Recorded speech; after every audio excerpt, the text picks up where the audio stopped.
And we're actually running on time. It's like we have 31. So we actually have 30 minutes. And, going by the script here, it says, exploring strategies to better define and interpret and preserve Southern historic sites, and decide on critical next steps for moving forward. I think all the sections of this discussion will talk about next steps. So why don't we focus on having our panelists here. You've heard what some of the ideas they can offer. We think for a moment, and I'd like to see if we can have a discussion going or solicit questions from you all about what do you believe are the key historic resources, either based upon your knowledge of the area, your own work experience, or the things they presented. So do you have anyone in the room that would like to put a hand up and ask a question? Michelle. Hi. I have a question. Having attended previous symposiums here for 1882, and I think one of the, I remember in previous discussions about cultural tourism as a strategy, and obviously this 2018 tour was that, and mentioned that 50 people were able to attend, which as a partner, and helping kind of even logistically and in terms of outreach get to that point, to get to the tour, which was something that many groups try to do these tours, but especially since it's so remote in that sense, and how do you bring people in? And in this day and age, you can't get people to do a tour that's more than like half a day or an hour, right? But to really engage them to go the distance and really devote the time, and then add in the money. So I would love to just even have that discussion about how, what are the strategies and challenges logistically and financially to get 50 people to come, commit, and not get them lost along the way. So this was not intended, but I think what this 2018 tour turned out to be was somewhat like a pilgrimage. Many of the people that attended were related to each other. So there was a big component of word of mouth, and I'm going to go on this tour, don't you want to go? And there were a lot of community groups that were kind of working that. And so that made for kind of a very nice, cohesive group, even though the tour, in my opinion, these two also comment, it was pretty harsh. We had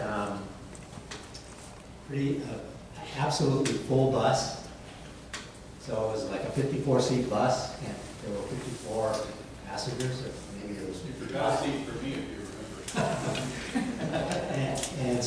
remember. I checked several times.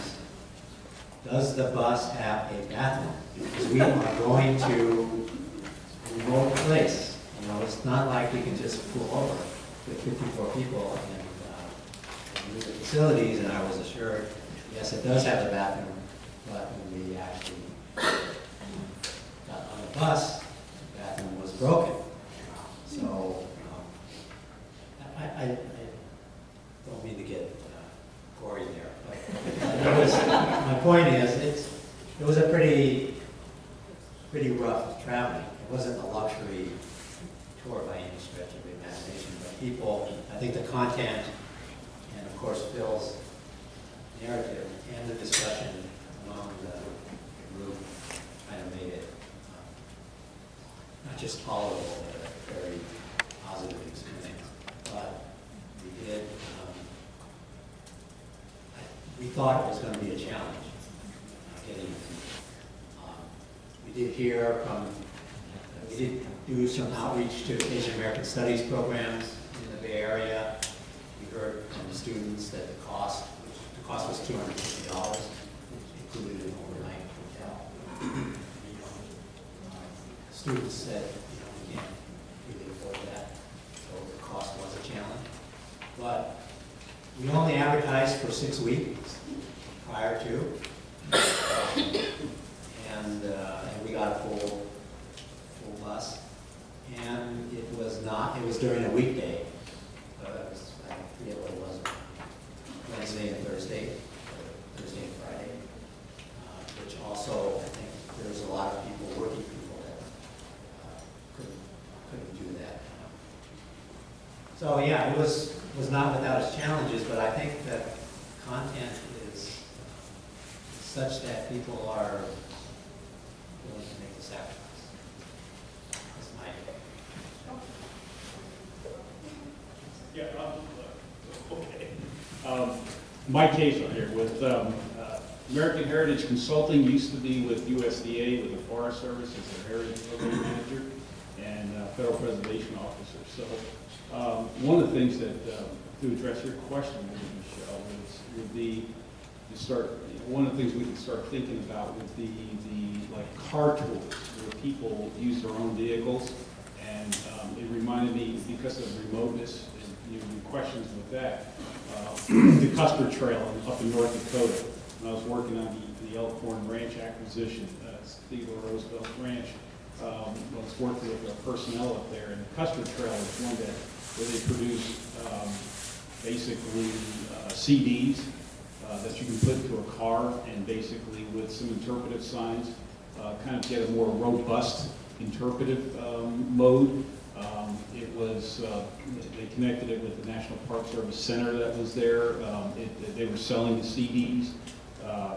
Plus, they worked with the state of North Dakota to produce basically some booklets as well, so that there was an advertisement or say branding of that.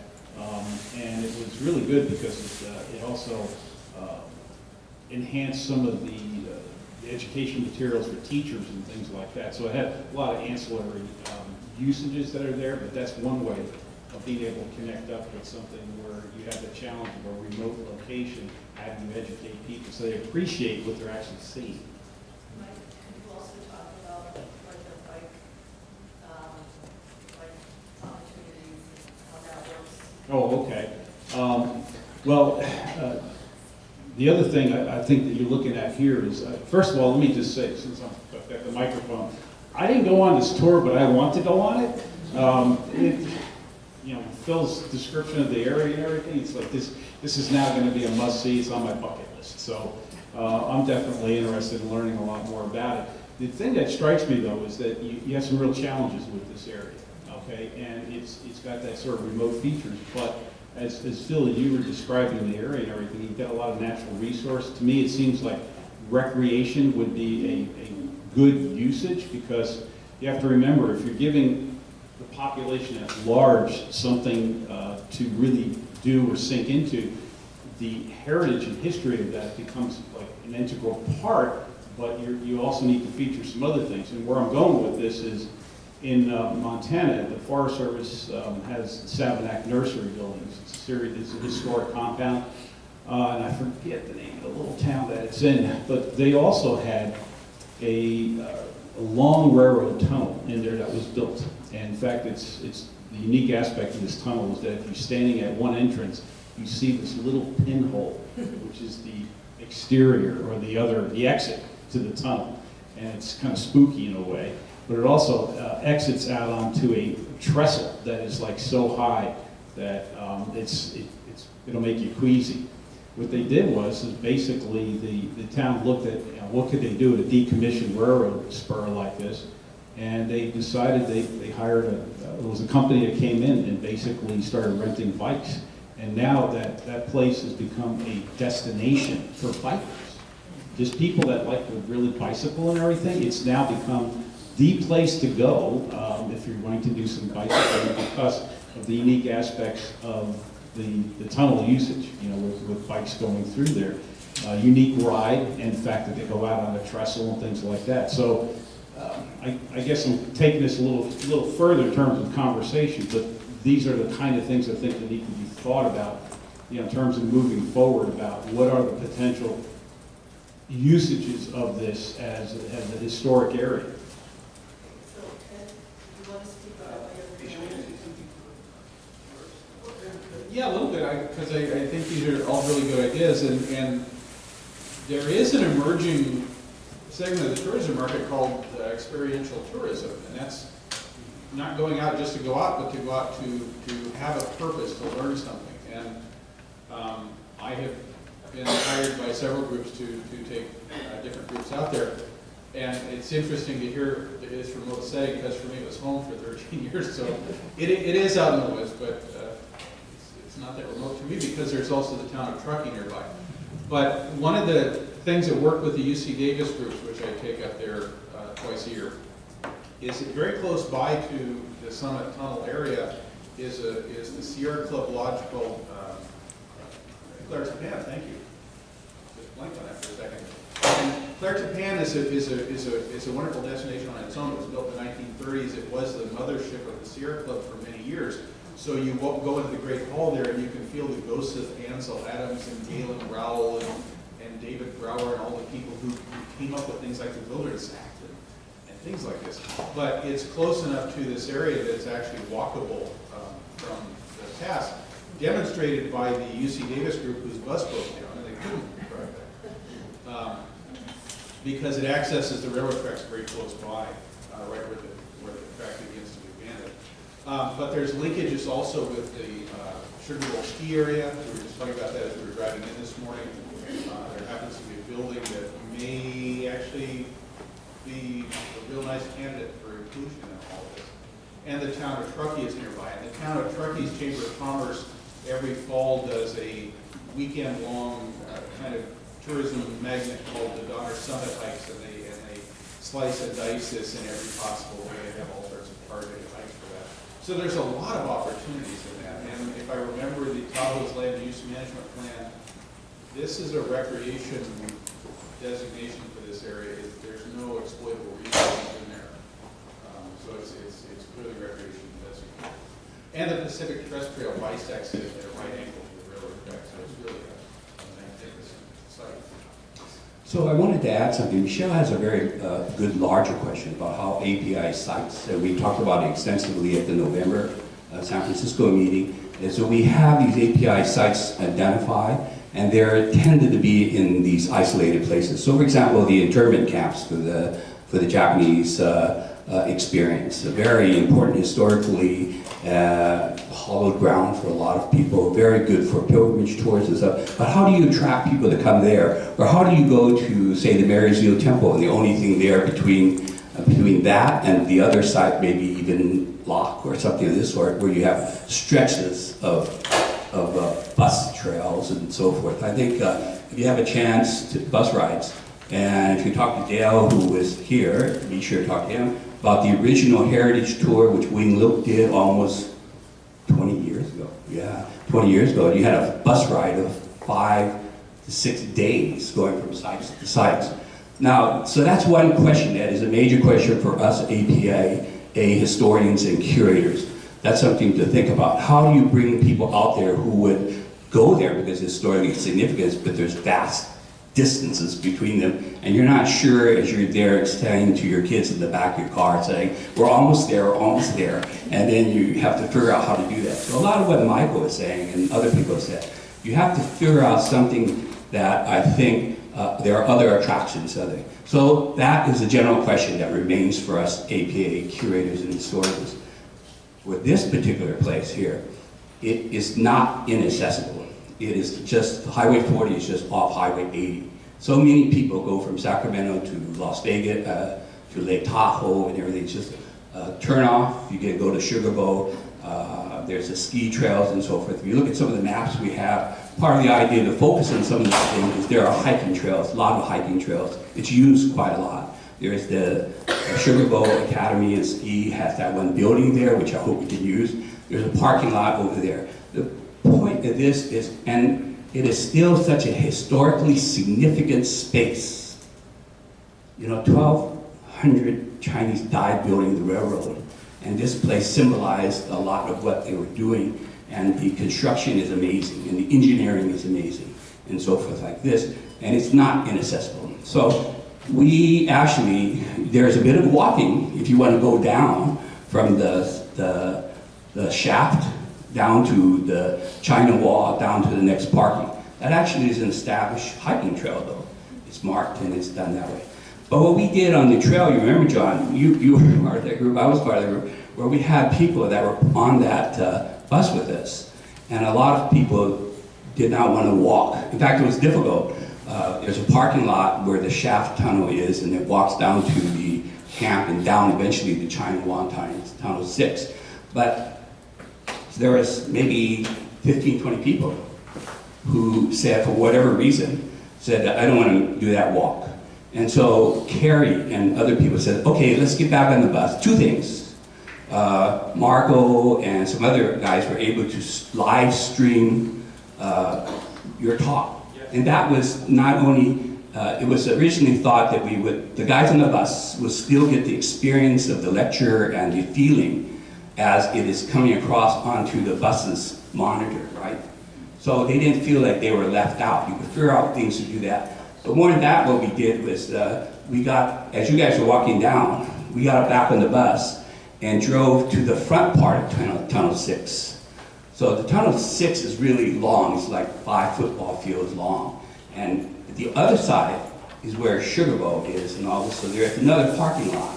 And that, you can actually get off right on the parking lot and just walk straight through the tunnel. We can see you guys on the other side, and you can see us this way there. The point is that on this particular site, you could figure out ways to do things that allow for the accessibility, and this place is accessible.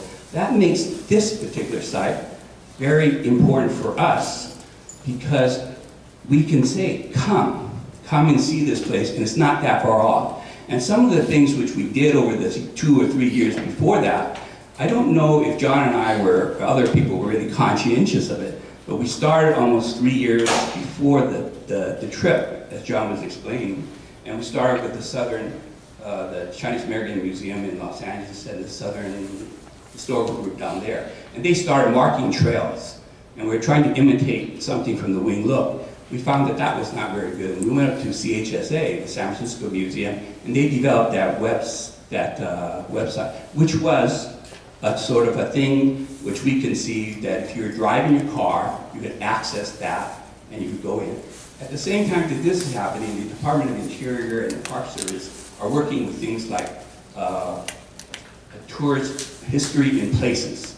So you can actually go to the Department of Interior's site, and Kathy Orr will be leading one of the sessions tomorrow, design a program where you could download things and move it forward. So all these are, that then led to the actual tour. So actually we were looking to combine many of the elements, and certainly the things that we talked about before in terms of the Montana Roadshow type item is another alternative. There are many ways to deal with this, but this Summit Tunnel has all those elements that we're talking about. And that recommends it very strongly as a space for historical national designation of some kind. Well, I want to kind of go back to my question and respond to even what's been said. I found it interesting. We had Grant help with this project, and he is someone who does a lot of genealogical work, and he's with a lot of, so he has that as his network. Also worked with Angel Island Immigration Station Foundation, who he was a consultant on the tours, and one of the things I saw, because he was like, I don't know, all of a sudden we got 50 people, and I'm like, how did you guys get 50 people? And he was like, well, I sent it to my listservs of people who are really interested in trying to find their Chinese American historical roots, right, through archaeology and genealogy. So I, saying that everyone was related somehow, these were people who were really interested in tracing their history. And to kind of further that, I just went to the Manzanar 50th anniversary pilgrimage just outside of outside of Los Angeles, and I did something similar where I actually camped outside of Manzanar for 3 nights, leading up to the pilgrimage, right, as an individual. But to me, I was then struck with the thought of like people who are not necessarily historic preservationists or historians, but maybe people who are just interested in the outdoors in general, get to then experience what it was like to be interned at Manzanar, right?